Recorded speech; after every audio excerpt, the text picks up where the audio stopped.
The Department of Public Health and Human Services is pleased to bring you Aging Horizons. Medicare, Medicaid, Social Security, fraud, legal issues, veterans benefits, and caregiving. Aging Horizons is a program dedicated to inform and prepare Montanans on these timely issues, making a difference to you and your loved ones. Here now is today's program host. Hi folks, today on Aging Horizons we're going to be talking about Alzheimer's. You know, it doesn't have to be a horrible thing. You can do so much with your family and friends to learn about this disease and to live with it, cope with it, learn to adapt with it. And we're going to talk about some community strategies that you can use to just live with the dementia. We have a lot to tell you about, so stay tuned. 45 years, 2 packs a day. It's like $80,000. I thought I was just hurting myself until I fell asleep in a chair with a cigarette. The whole house went up. I lost it all. I knew smoking was expensive, but I never thought it would cost me everything.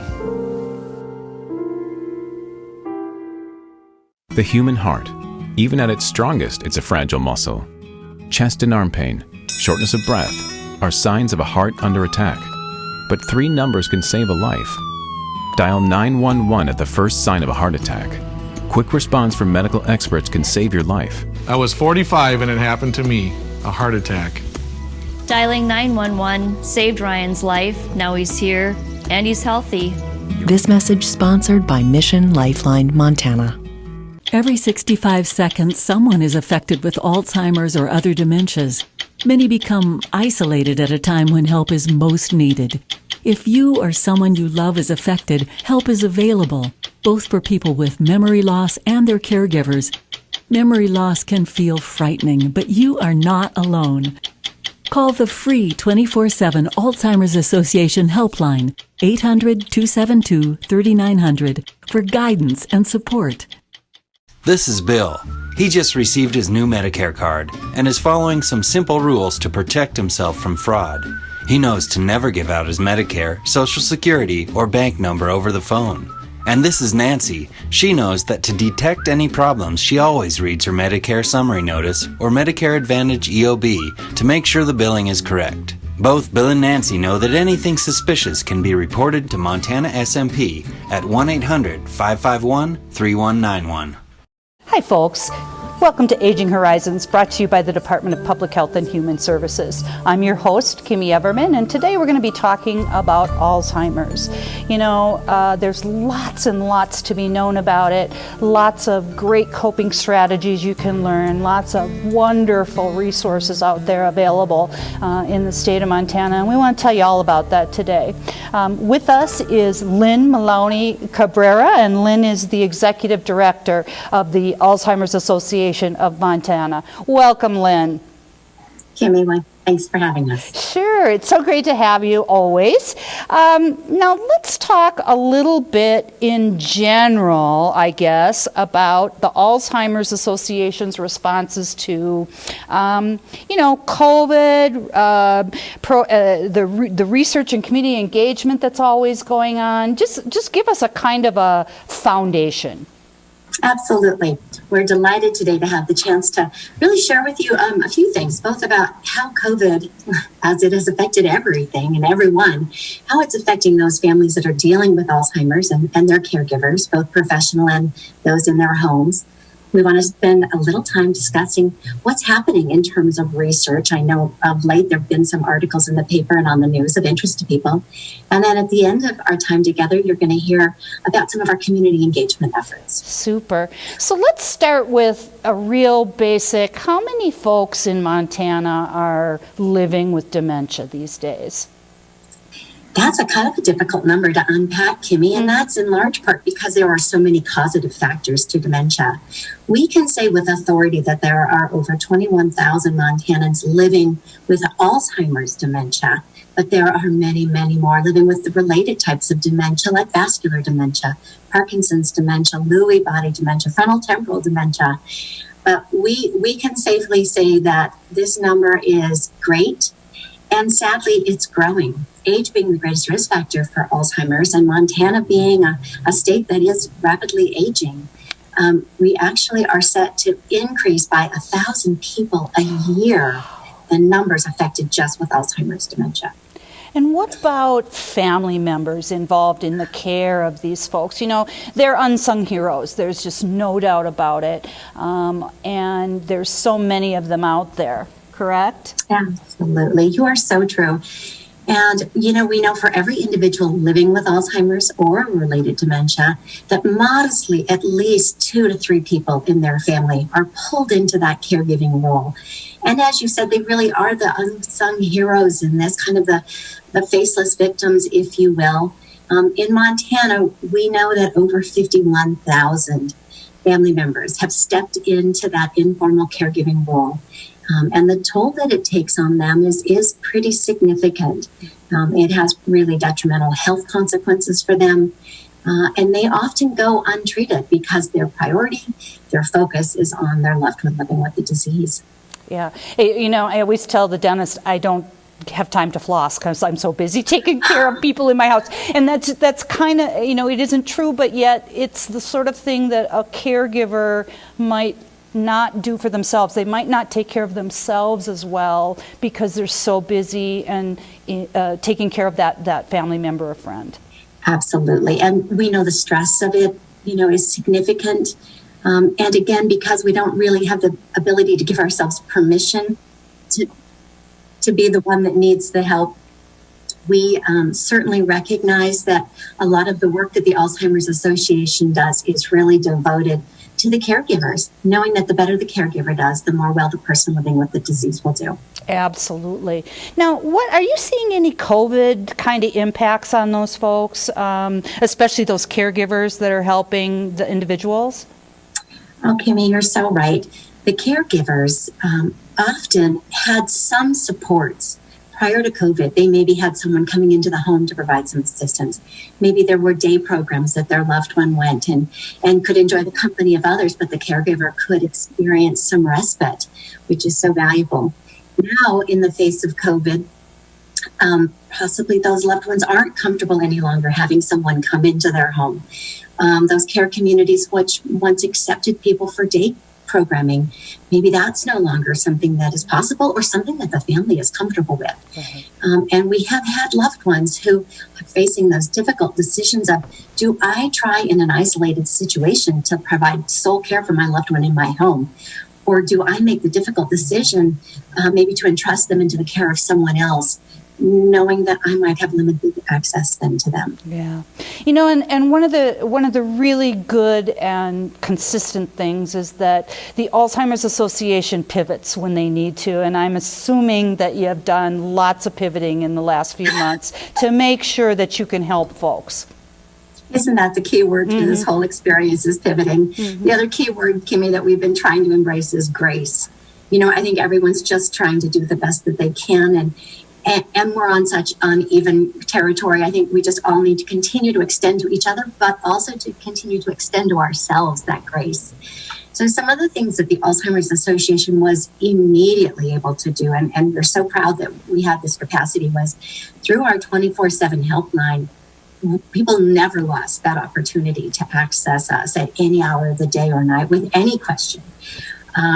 So through our 24/7 helpline at 800-272-3900, people can get access to a resource specialist. They can have private one-on-one care consultations. We've arranged family care consultations.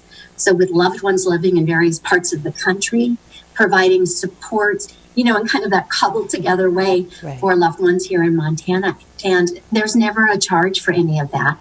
And we are so proud that that is a very viable and valuable resource that people can access. And there's no limit to the number of times that they can access it. It's entirely confidential. I could talk endlessly about how valuable it is. I've used it myself. Well, and you know what? We're gonna come back and talk about that some more. Folks, we have a lot more to tell you, so don't go anywhere. Stay with us.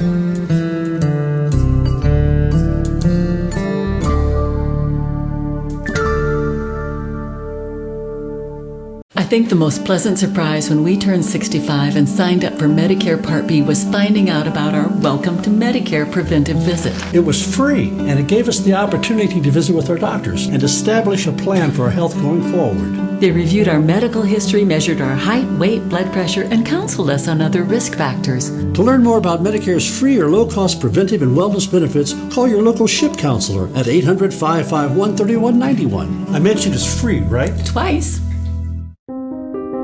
Elder abuse is a growing problem, and it's happening right here in our Montana communities. At least 1 in 10 older adults are victims of physical or emotional abuse, financial exploitation, or neglect. To get help or report elder abuse, call your local area agency on aging or Adult Protective Services at 1-844-277-9300.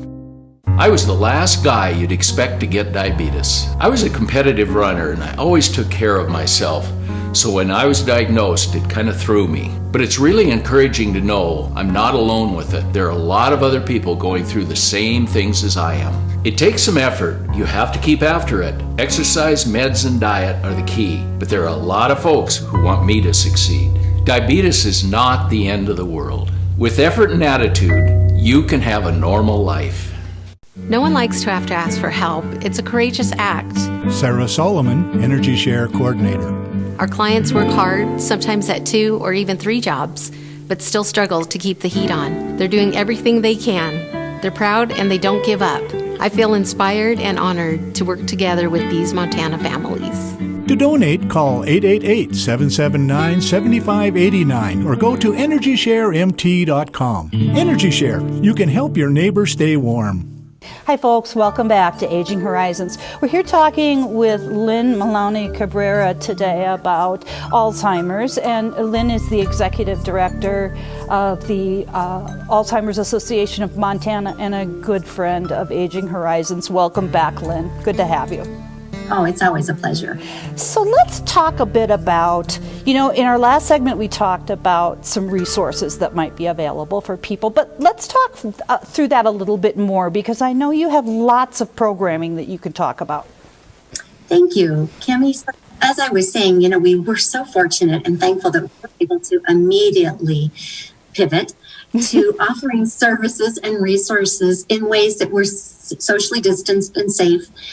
Obviously, we can't be in person with individuals. It's just too vulnerable. But through the internet, through the telephone, we were able to move all of our programming, everything that we would normally do face-to-face, we were able to move that into a virtual setting. Wow. So, of course, that doesn't get to everyone. We know that not everyone is comfortable accessing information that way. So we're continuing to explore that. But all of our programs, our communication class, how to understand and respond to dementia-related behaviors, how to recognize the warning signs, what to do, all of those are available constantly, actually. And people can access them however they're most comfortable. Mm-hmm. The newest class that we offered is called COVID and Caregiving. And it talks both about COVID considerations in a home setting as well as in a long-term care setting. How to de-escalate situations, how to provide enough information to your loved one and put it in context, how to spend the time together, because now people have a lot more time together than once they did. So that class, again, is available online or by our virtual programming. So I would certainly encourage people to call our 800 number, visit our website, alz.org, to learn more. And then there'll also be a graphic on the screen that leads people straight to our online COVID and Caregiving Resource Center, where they'll find any number of valuable resources specific to what we're currently experiencing. Super. And I know that this is a tough question, but you and I discussed it off camera a couple days ago. It seems that I'm hearing there's new evidence that COVID might contribute to Alzheimer's, and I asked you because it seemed too early in the game for that to be true. But what do you have to say about that, Lynn? Well, I was so glad you asked, and your question came at a really opportune time, because just earlier in the month of January, the Alzheimer's Association released in our nationwide publication information about the growing evidence around a corollary between COVID and brain health. And dating back to the influenza epidemic in 1918, they were able to see where there was brain dysfunction as a result of the inflammation that resulted from that particular epidemic.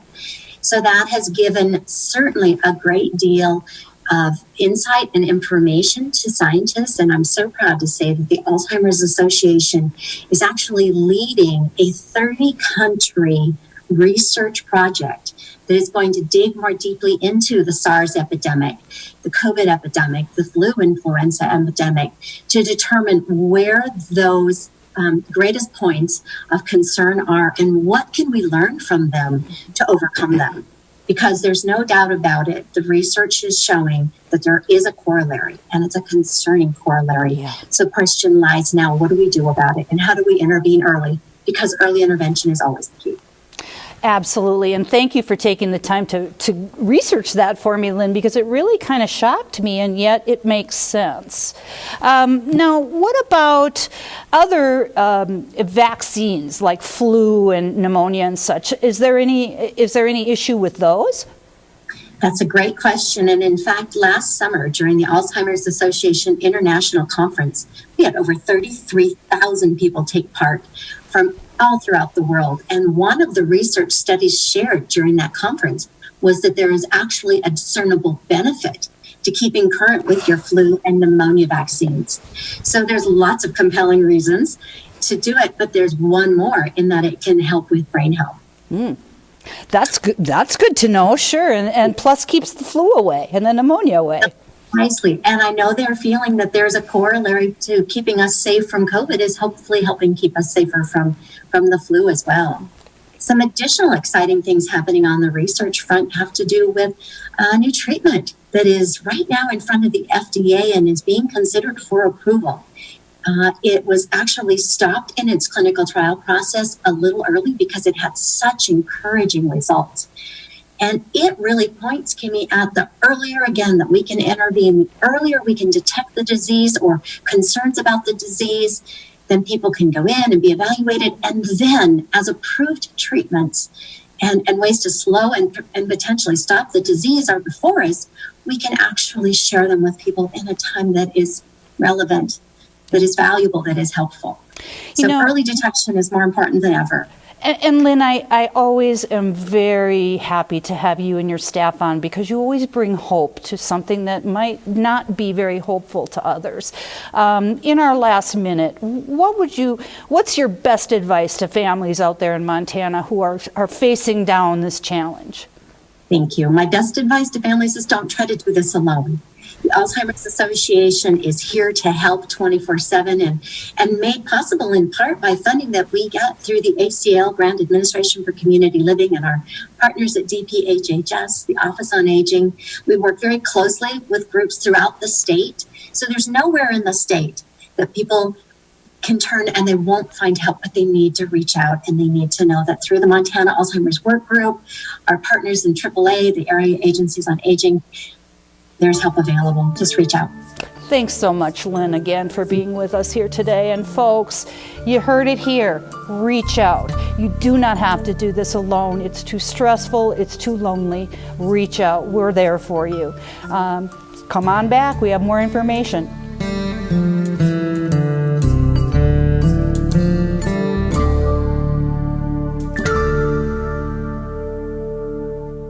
I have so many questions about power of attorney. Well, some powers of attorney are for finances and others are for healthcare decisions. A power of attorney designates an agent who would make decisions on your behalf. While making a power of attorney, you have the ability to control your agent's power. You also have the ability to decide when that POA would take effect. Wait, am I giving away all my rights? Power of attorney isn't a license to make any decision for you, just those that you've specified. Your agent should be somebody that's working in your best interest, but it should also be somebody that you would trust. What if they try to abuse their power? Protective measures like third-party accounting, secondary signatures, defined spending and gifting limits can help protect against financial exploitation. An agent's powers can always be limited by a customized power of attorney, and they can be revoked by you or the court if the power of attorney is abused. So carefully drafted estate planning documents can help ensure that your finances are monitored, but not abused. If you or someone you know is being exploited, please report to Aging Services Bureau at 844-277-9300 or the Legal Service Developer at 1-800-332-2272. This message sponsored by the DPHHS Aging Service Bureau. I take care of my wife at home.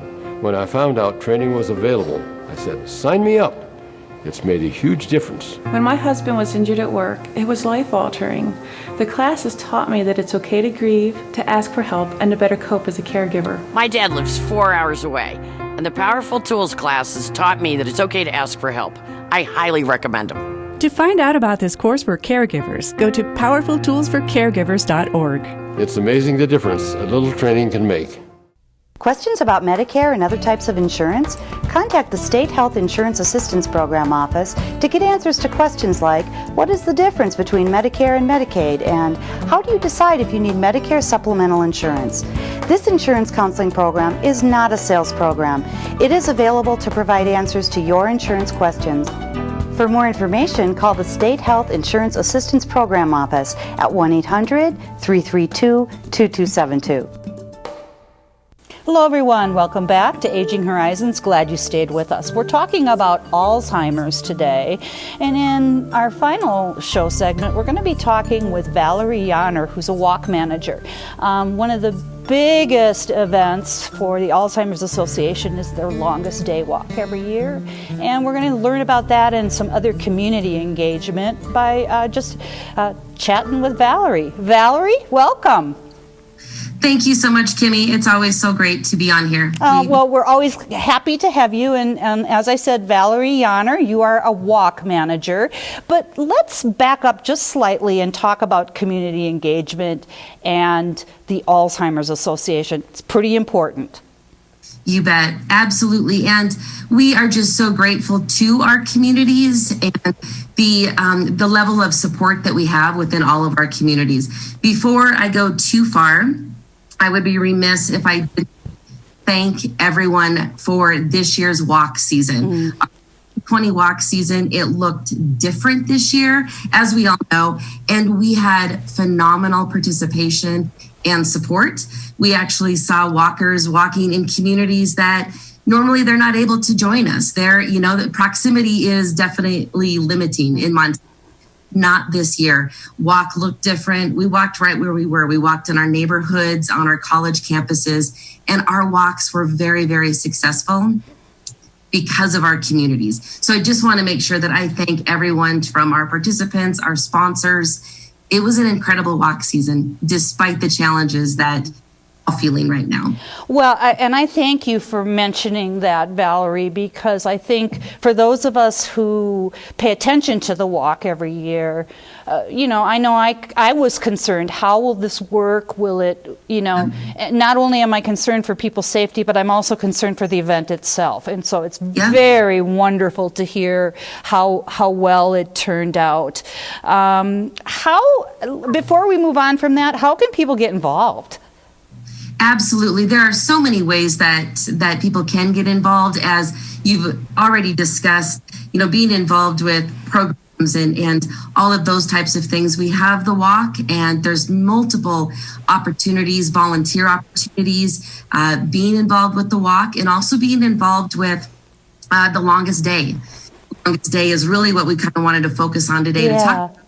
And that is our second signature event. It has been around for a few years now, and it is just growing leaps and bounds in success and support and popularity amongst communities. It's really an exciting event, and thank you for letting us have the opportunity to talk about it. Well, Valerie, explain what it if somebody's watching that's never heard of this before, let's talk about what this is, because it is a huge and wonderful event.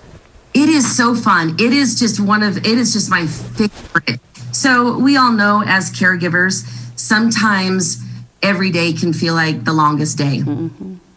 We realize that, but this event pivots. We keep using that word a lot, don't we? It pivots a bit, but the longest day is about celebrating the day with the most light, the summer solstice, June 20th. And we like to say the day with the most light is the day we fight. That's what this is based around. We have events from sunup to sundown on June 20th.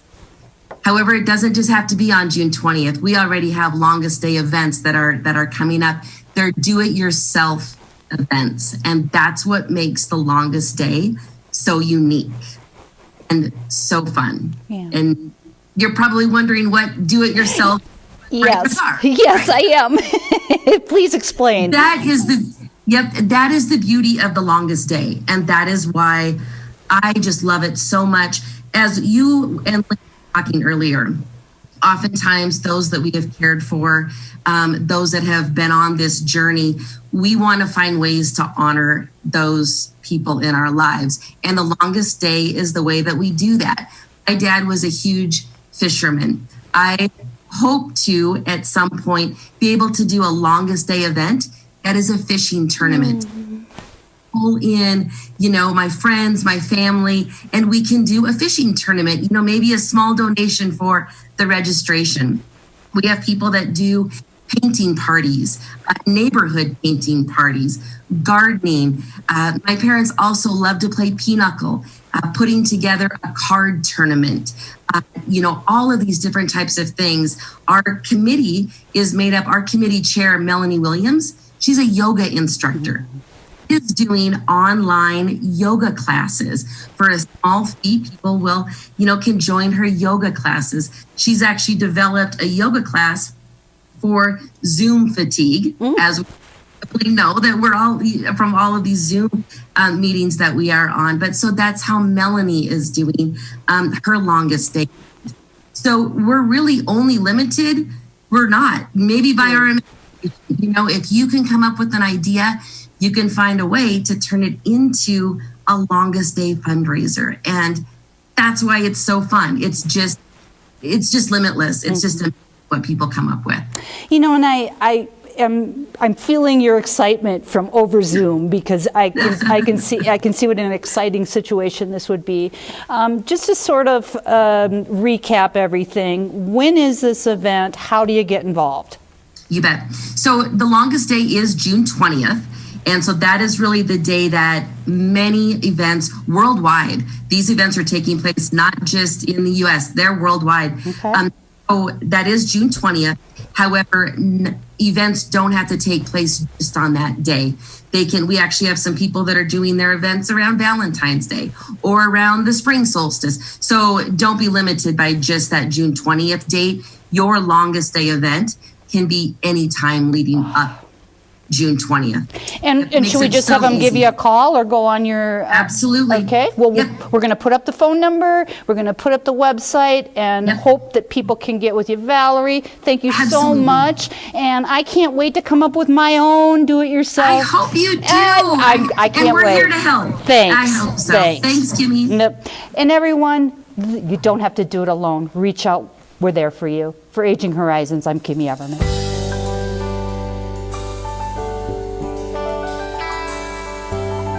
Special thanks to the Department of Public Health and Human Services for their continued support. Hosts on Aging Horizons are program specialists at the Montana Office on Aging. Production facilities provided by Video Express Productions.